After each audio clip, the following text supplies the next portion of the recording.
नमस्कार विद्यार्थी मित्रांनो, स्वागत आहे आपल्या यूट्यूब चॅनल ज्याचं नाव आहे मोहित मोटिवेटेड एक्झाम चॅनल। आज आपण बघणार आहोत टी पेपर फुटीबद्दल आलेले एक नवीन अपडेट। ती अपडेट कोणती आहे, चला तर मग सुरुवात करूया व्हिडिओला। अपडेट अशी आहे, टी पेपर फुटी प्रकरणातील आरोपींना न्यायालयीन कोठडी, मुख्य आरोपी अजूनही फरार। टी पेपर फुटी प्रकरणात पोलीस कोठडीत अटक असलेल्या 2 आरोपींना सोमवारी भिवंडी न्यायालयाने अधिकची न्यायालयीन कोठडी सुनावली आहे। या प्रकरणात आतापर्यंत 12 आरोपींना अटक करण्यात पोलीस यंत्रणेला यश आले असून या सर्वांची रवानगी न्यायालयीन कोठडीत करण्यात आली आहे।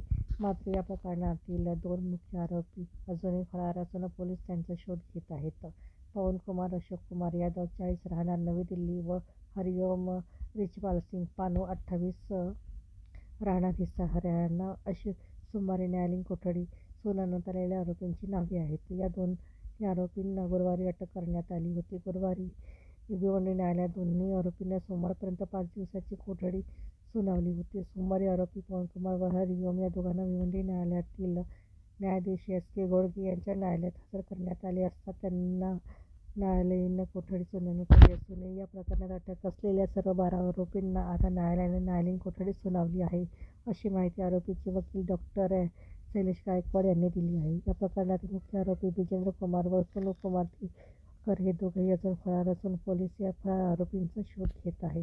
तर ही होती टी पेपर फुटी प्रकरणी आलेली एक नवीन अपडेट। अशाच नवीन अपडेट बघण्यासाठी व्हिडिओला लाईक करा, कमेंट करा, जास्तीत जास्त व्हिडिओ शेअर करा आणि चॅनलवर जर नवीन असाल तर चॅनलला सबस्क्राईब करायला विसरू नका।